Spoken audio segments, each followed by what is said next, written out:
Myself, Dr. Neerav Panchal, Associate Professor, Cardiovascular and Thoracic Surgery Department, working in UN Mehta Institute of Cardiology and Research Center. And today we will discuss empyema and its management. Now, empyema, as the name suggests, it's the collection of pus in the pleural space. Now, different types of empyema, as we know, that is parapneumonic empyema, tuberculous empyema, and surgical empyema. The parapneumonic empyema, it is associated with the pneumonia or pneumonitis, or sometimes the lung abscess complicates the parapneumonic empyema. Tuberculous empyema, it is basically the infection of the pleura by tuberculosis, and surgical empyema, it is either after the surgery like lobectomy, pneumonectomy, such type of pulmonary resections, hydrated surgery, or sometimes it is after cardiac surgery, esophageal surgery, or rupture of the abdominal hollow viscus. So basically three types of empyema: parapneumonic empyema, tuberculous empyema, and surgical empyema. Out of this we will discuss today parapneumonic empyema and tuberculous empyema. Parapneumonic empyema, it is secondary to lobar pneumonia, pneumonitis, or complication after lung abscess. Incidence wise, if we see 20 to 40% of all the pneumonia, they get converted with pleural effusion. Out of this, 5 to 10% they develop empyema, and out of these all empyema cases, 30% require surgery. Now, if you see the pathogenesis of empyema, there are three different phases. The first phase is exudative phase, second is fibropurulent phase, and third is fibroelastic phase. In the exudative phase, there is a rapid outpouring of the fluid in the pleural space. It is either due to increased pulmonary interstitial fluid or increased permeability of the pleural capillary. If we see bacteriologically, this collection is negative by bacterial culture, but the pH is more than 7.2 and glucose content is more than 60 mg per dl. When this pleural effusion persists after exudative stage, it gets converted into the fibropurulent stage. In this stage, the fluid becomes infected and gets loculated. It is bacteriologically culture positive with the pH is less than 7.2 and glucose content is less than 60 mg per dl.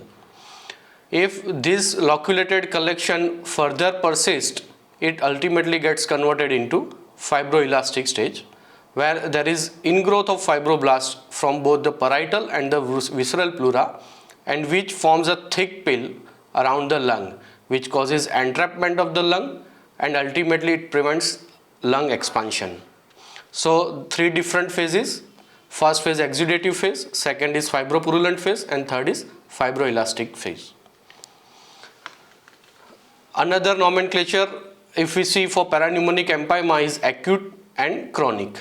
In the acute stage, if the parapneumonic empyema is less than of 6 weeks duration, we can say it's acute stage. In this stage, the infection spreads from the pneumonia to the pleural space by lymphatics, by hematogenous spread, or due to rupture of the necrotic parenchyma, and which ultimately causes infection in the pleural space. If this collection persists for more than 6 weeks, it is called as chronic empyema. It is either because of untreated or inadequately treated acute pneumonia. Sometimes what happens, this empyema in a later stage causes erosion of the lung parenchyma, and ultimately it drains into the bronchiole or any of the segmental bronchus. Then it is called as, the term is called as bronchopleural fistula, and we can find the patient with empyema complicating bronchopleural fistula with a copious amount of foul smelling sputum. And sometimes this collection empyema, it drains into the subcutaneous space and ultimately gets eroded into the skin. It causes empyema necessitans. If we see bacterial etiology for parapneumonic empyema, in early phase, before the injudicious use of widespread empirical antibiotics, the Streptococcus, Pneumococcus and Staphylococcus, they were the most common organisms which were found in the culture of parapneumonic empyema. But nowadays we are seeing more and more cases of gram-negative as well as anaerobic organisms causing parapneumonic empyema. If we see the clinical presentation, the patient will develop cough, fever, chest pain, patient will have breathlessness, anorexia. All these are overlapping symptoms along with the pneumonia. As we already have told, the bronchopleural fistula, if the patient develops BPF, there will be copious foul smelling sputum with a chronic cough. If we assess the pleural fluid, we can get the reports for culture. Bacteriologically, if the repeated samples are negative, then we must also think of tuberculous or fungal etiology. We can find out pH, glucose and LDS level from this pleural fluid. If you see radiologically, the X-ray will show the picture of consolidation and pleural effusion. It is known that approximately 175 to 200 ml of fluid is required to produce opacity on a chest X-ray. Mostly this collection gets loculated and it becomes a lenticular shape. If the thickness is more than 1 centimeter, it is said that this collection can be aspirated and we can send for investigation. Now as we can see the both X-rays on left side, we can see there is a lenticular opacity on left lower zone, and on right side there is a opacity because of the loculated medial empyema. Here the empyema has been treated with ICD on the left side, but the lung is not getting expanded and there is clear-cut air fluid level with a thickened pill over the lung. On right side we can see different collections with air fluid level due to a large empyema. Now if we go for sonography, this ultrasonography will tell us the amount as well as there is presence of septations, loculations of this empyema. It will help us to assess whether the lung is collapsed or not, and it will help us to guide for aspiration for thoracocentesis or ICD insertion. If we go for CT scan, different important parameters we can assess by the HRCT. We can get the empyema volume, the exact site, location and the number of the empyema collections if they are loculated. Plus we can assess the pleural thickness, we can assess the parenchymal pathology, associated consolidation, lung abscess, any pulmonary tuberculosis, associated bronchopleural fistula.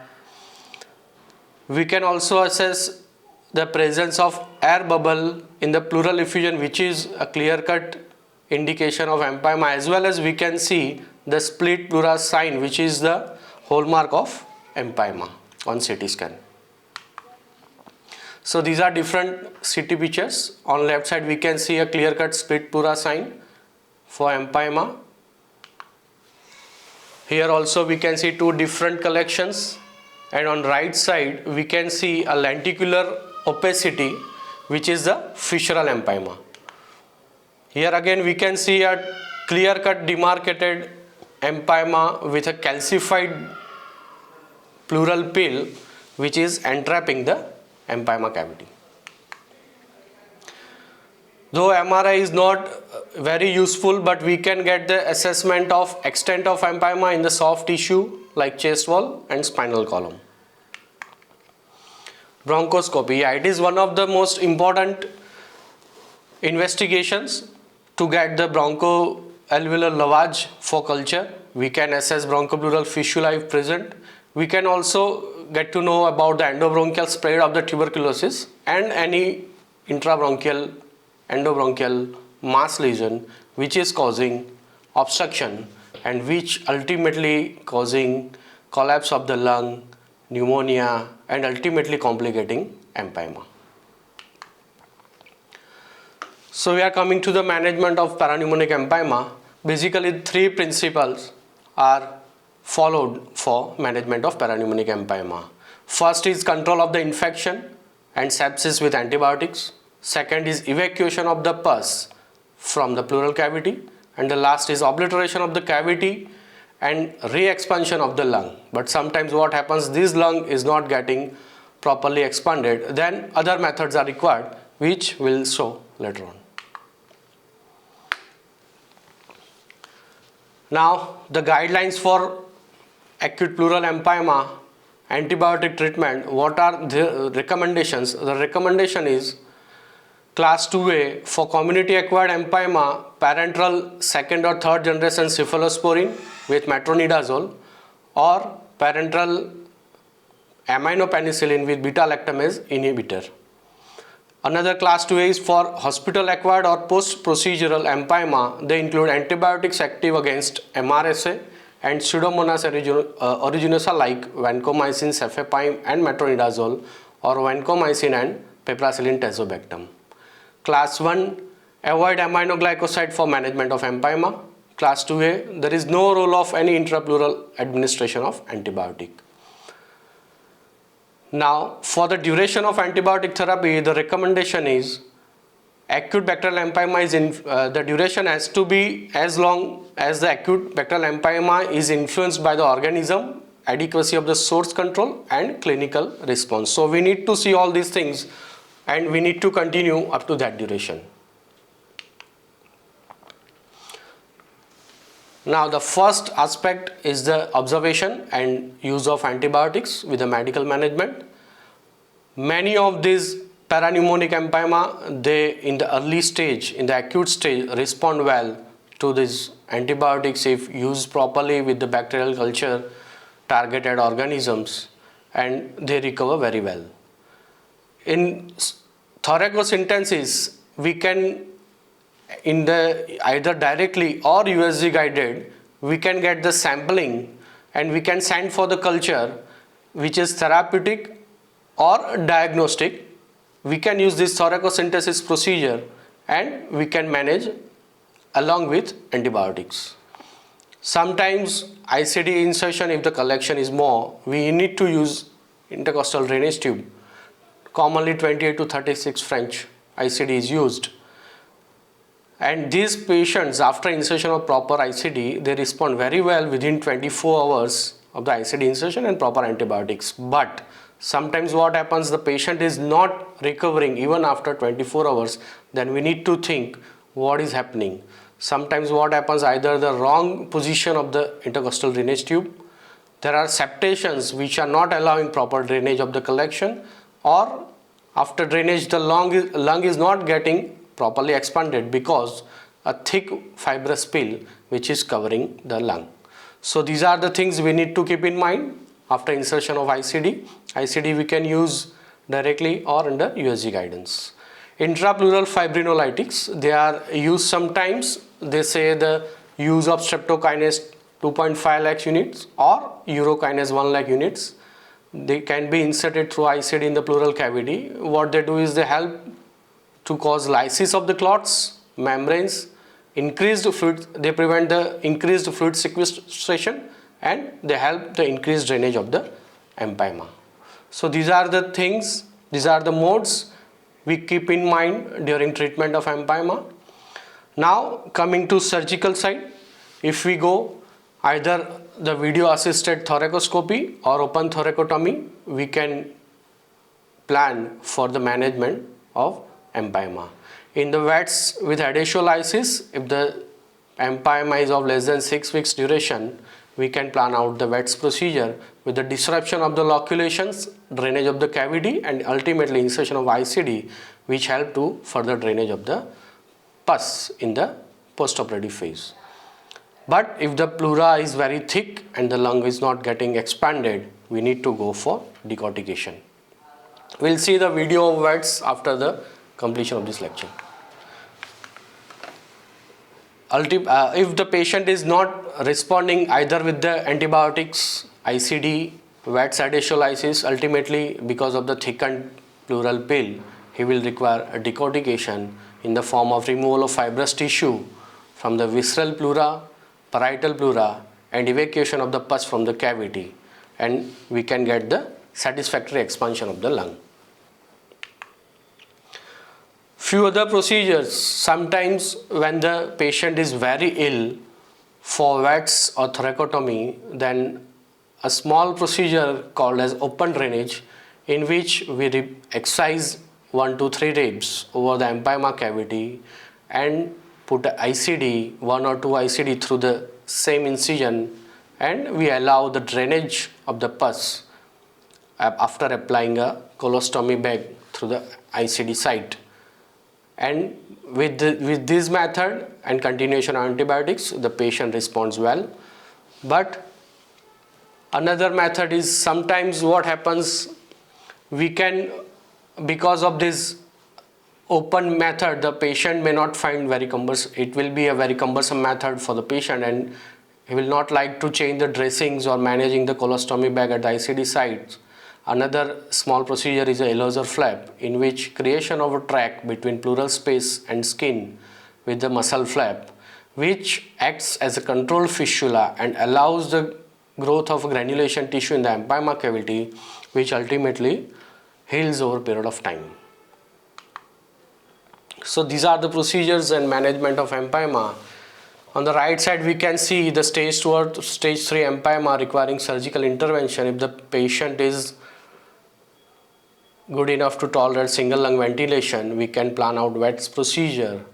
And if we achieve full evacuation with the full lung expansion, we can manage this patient with VATS procedure. If he is not able to expand the lungs fully, we may need to convert him for thoracotomy. Or if the patient is not able to tolerate the single lung because of the very poor pulmonary functions, then we need to plan out thoracotomy in initial phase only.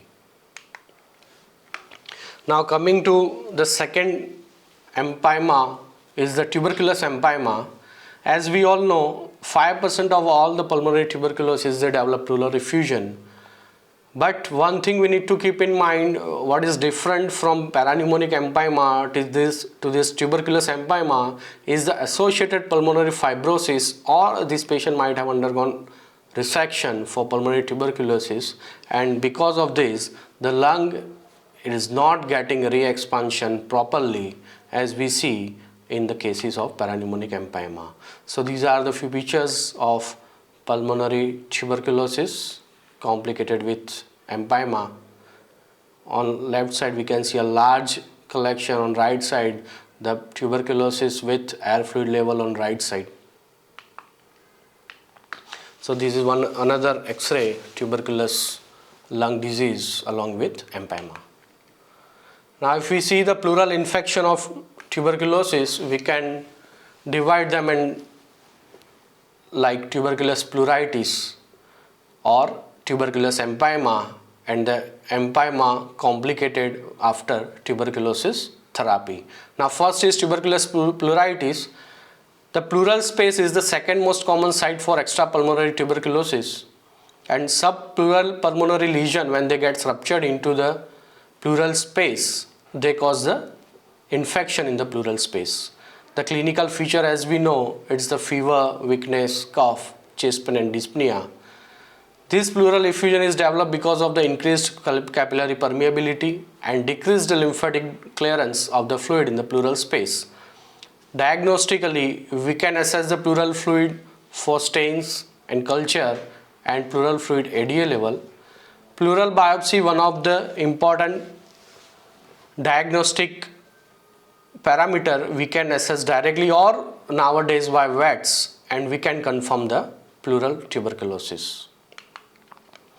Treatment in this stage, tuberculous pleuritis, most of these patients, they respond well with proper anti-tuberculous treatment.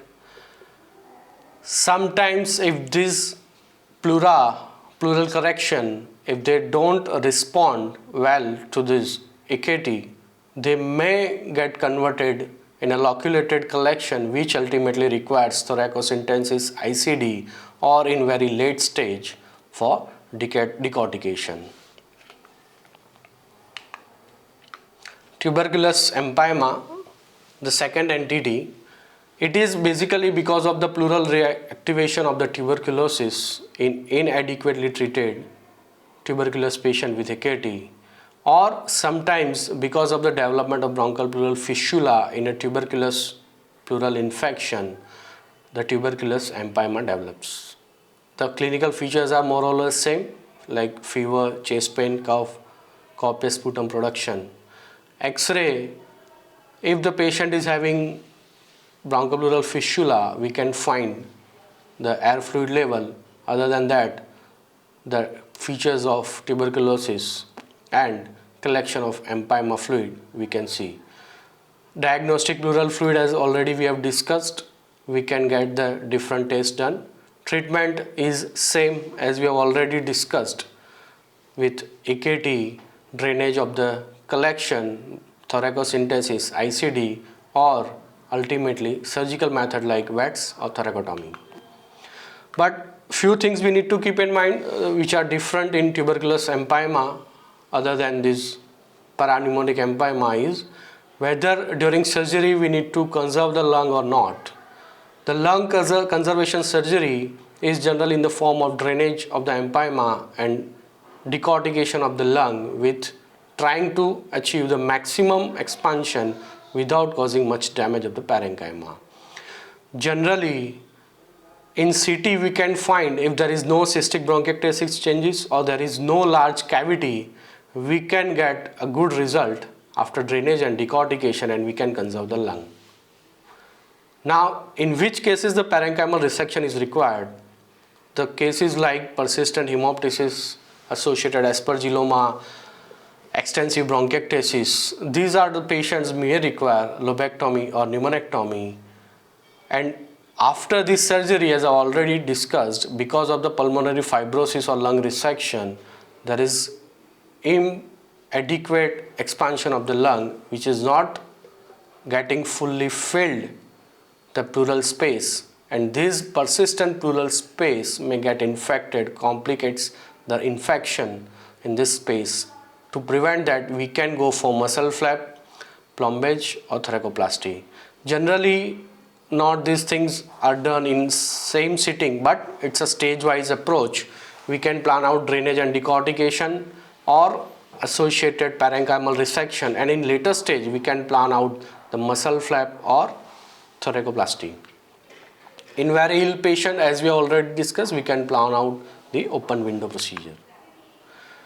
Few late pleural and extrapleural complications of collapse therapy, there are of no importance to discuss right now because it was initially used like the plombage therapy, which ultimately cause infectious complications, but right now they are not used, so we'll not discuss in detail. Now we'll see a little bit of diagrammatic presentations of the empyema with which are seen on the chest X-ray. On the right side downwards you can see the lamellar collection. On right side you can see lenticular opacity. These are the different forms of this is the apical empyema. These are the different types of empyema pictures what we see routinely on chest X-ray. This is the subpulmonary empyema. The collection is below the lung and above the diaphragm.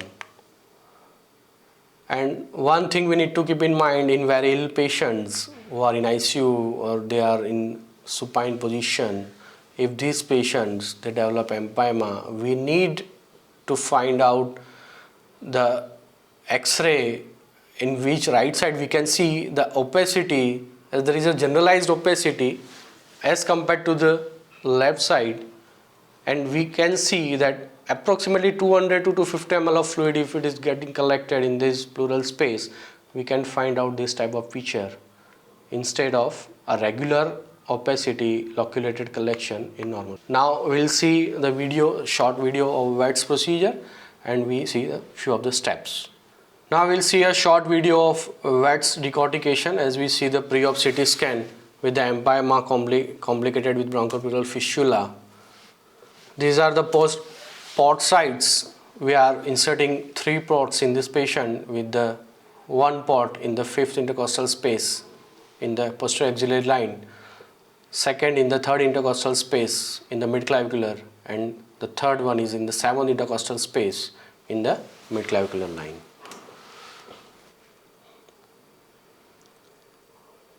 We have inserted the scope. We are seeing the collection with the pus pockets and the thickened pill on the video. After doing proper sectioning and draining the purulent material, we will start dissecting with the cautery. We identify proper plane between the pleura and the normal lung parenchyma, and see we are creating a space between this pleural pill and the parenchyma. We are dissecting it after grasping the pleural pill. We are dissecting with the suction cannula. We are dissecting with the cautery.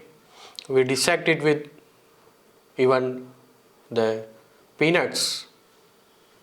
As and when required, sharp and blunt dissection is required to find a proper space and to clear the pill overlying the lung. We take the debris out of the cavity. In between, we ask the anesthetist to re-expand the lung with proper PEEP so that we can find out how much the lung is getting expanded, and we find a better plane in other places also. So we are removing the debris with the help of cautery, with the help of hook. So this is something, a small video of VATS procedure. So VATS, I must say, it's a boon to such thoracic patients, and if indicated, if we do it in indicated patients, it gives us a great results. Thank you.